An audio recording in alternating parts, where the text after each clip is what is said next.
आजिकाली परिबा हाट गले गोटे परिबा सबुठी कॉमन सेटा होची कोबी माने फूल कोबी।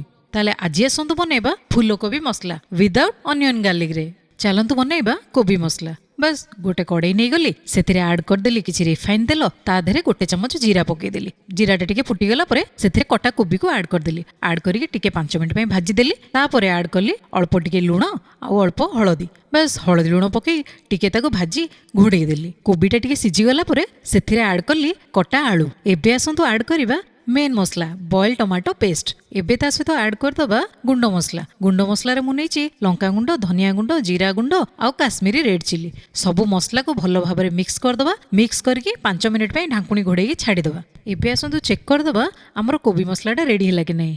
कोबी मसला तो रेडी। देखा तो कोबी मसलाटा बढ़िया देखा होची। बस टेस्ट केमती हेइथिबो चलंतु एबे चेक करदबा। वाओ कि टेस्टी।